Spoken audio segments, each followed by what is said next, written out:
Hey everyone, welcome to my pool plan for early September 2021 in the DFFOO global version of the game. And specifically, this video will be covering the events and banners where Yuna will be a synergy unit. And you can look at the cropped infographic on the left hand side, which was derived from Jakematt's global forecast to get an idea on which events these are. So specifically, it will be Act 3 Chapter 4.1, Raid event featuring Agressus LD, Root's Lost Chapters, and finally Dimensions and Transcendence 4. Quick disclaimers before going into the actual video, and I will be also including timestamps in the video description that you can use to skip ahead to the banner or event that you're interested in.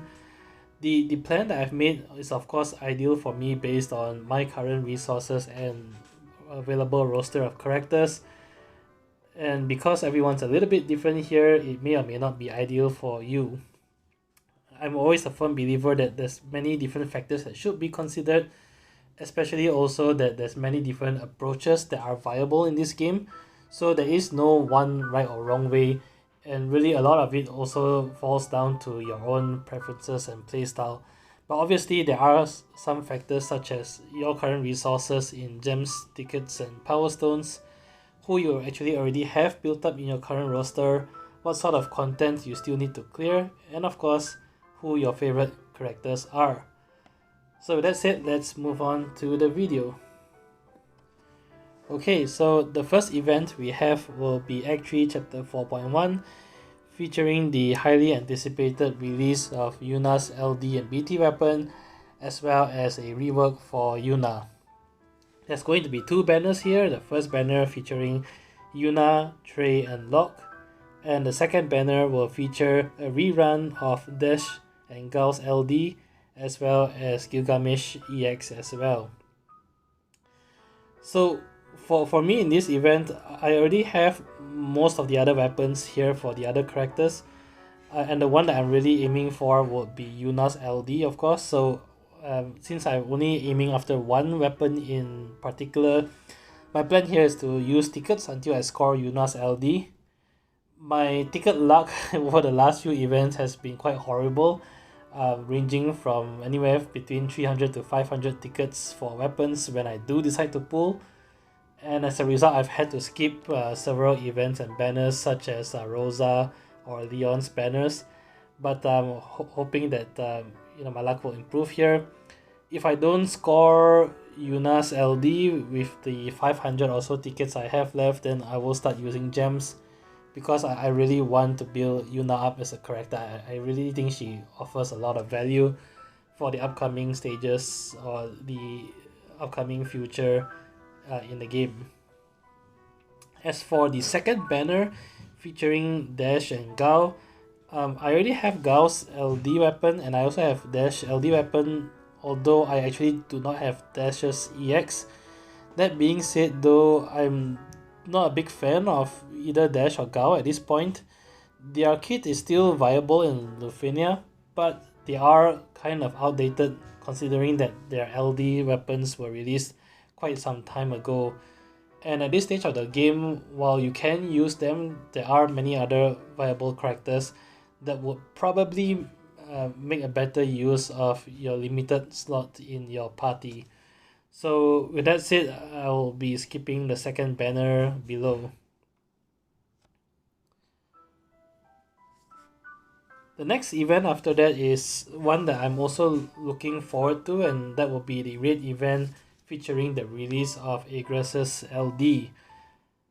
Now for this event, Theodore will be featured alongside Agres as well, and my plan here is to actually go in straight with gems instead of using tickets. One reason of course is my ticket stash is dwindling quite low and will be probably even lower after I've pulled for Yuna's LD. So coming for this event, one of the factors why I'm using gems is mainly because of my ticket number. But the other reason is also I'm actually lacking quite a lot of weapons on this banner in particular.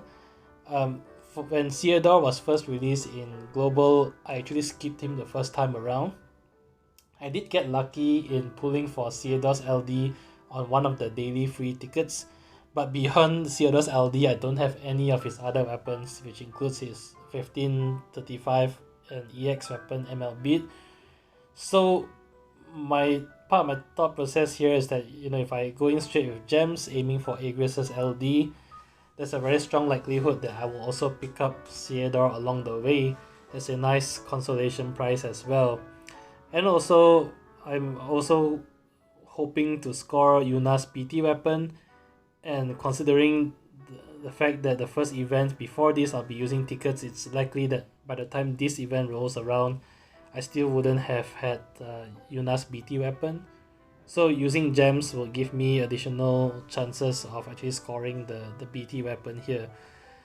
The prize for me will be Agrius's LD, and maybe I will consider Theodore's EX as well, but beyond those two weapons, I won't be going any further in terms of resources.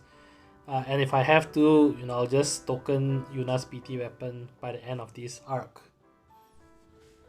Now, just a quick disclaimer on the raid event that in the JP version of the game, there were actually two banners released here. The second of which was the triple LDBT banner consisting of Terra, Noctis, and Shantoto, which of course was actually pushed forward for us in global, so we already received that banner. So as of the time of this video, it's still unknown yet what will happen to the second banner in this event, or whether if there is even a second banner on this event. So for that reason, you know, I won't speculate or comment much, and I'll just hold my opinion until we get some sort of announcement in the game on whether or what the second banner is, if there is one. Coming out after that, we have Roots Lost Chapters featuring the rerun of Roots LD, which I already have. But in this event, they will also feature a rework for Yuffie, as well as release of Yuffie's LD weapon. I've always been a fan of Yuffie, although admittedly I haven't used her that much. There were a few events that she was key. And of course, Yuffie was pretty famous in GL for being able to cheese the Dullahan fight the first time it came around. I think Yuffie holds a lot of interest for me. Not only the fact that she's quite a strong debuffer, which gets even better once she receives a rework, but also the fact that her kit being able to bounce debuffs back from your party to the boss is kind of unique. And may make certain fights very interesting. Of course, the Dullahan fight was probably the extreme example where you can cheese the fight in a couple of turns, but there are probably some other fights as well that being able to debuff the bosses with their own debuff will make a big difference. And Yuffie, having received her rework, makes her damage at least up to the current standards in Lufenia in the global version of the game now. The other reason why I'm aiming for Yuffie is we actually have the Dimensions End Transcendence 4 right after this, and on the right crucible of that stage, you actually require a red crystal character, and the Lufenia orb also requires range damage. So Yuffie actually will also help me tremendously at least in the Dimensions End stage as well. So for Yuffie, it will be tickets. And you know, if I still don't have Yuna's PT weapon, I guess this is the third event that would give me a chance to score the burst weapon along the way. Alright, so the final event in Yuna's arc will be Dimensions End Transcendence 4, and there'll be a banner featuring the newly released LD of Barret, and Barret will also get a small rework on his kit as well, to make him more on par with the current standards in today's meta. For me here, considering that I'll be actually pulling on the last three banners before this, I think this is a banner that I'll probably want to skip. Barret isn't a character that I'm terribly interested in. When I look at his kit, you know, he comes across to me as sort of like an offensive support character. He does do decent damage, and he does have some nice party auras. With his LD weapon, he will also provide the party with 100% crit rate up, as well as standard bonuses to HP and brave damage boosts. But considering that Yuna will be the character that everyone, including myself, will be aiming for, you know, I to me, when I think about setting up the party, most of the time moving forward, I'll likely be devoting one slot to Yuna, which will make it, you know, less likely that I'll need an offensive support such as Barret. To me, I'd rather pair Yuna with a full-on offensive character, which we've already had the luxury of getting quite a lot of nice ones very recently, such as Terra now with a blue armor, with Tifa, with Van, with Tidus as well. So there's really quite a lot of good options for damage support or offensive characters that will do well with Yuna, and I probably don't need a support character, or I should say an offensive character with party utility or support built in as well. I would rather give the slot to a full-on offensive character. The banner does feature the return of Young's LD, and that is probably a point to consider as well. For me, I've already gotten Young's LD, so there's not much incentive for me to pull on the banner. But for players who actually don't have Young's LD, Young is actually still quite a good unit even in today's meta. His LD allows him to do follow-up attacks after every action that your party members take, and if you consider that virtue, you can pair Young very nicely with turn hoggers, of which of course we have Tidus and Terra taking the limelight, and maybe to a lesser extent a little bit Tifa and Lightning will also make good characters that can pair up very nicely with Young to help you tackle many Lufenia stages. So if you don't have Young, then you know this may be a good banner for you to pull on so that you can actually get both Barret and Young. But if you do such in a similar way as me, then you know, it's very, I guess for me, difficult to justify spending resources on this banner. On this part of the video, I'll be covering my opinion on which characters to aim for, and a lot of this actually depends on what sort of roles you need.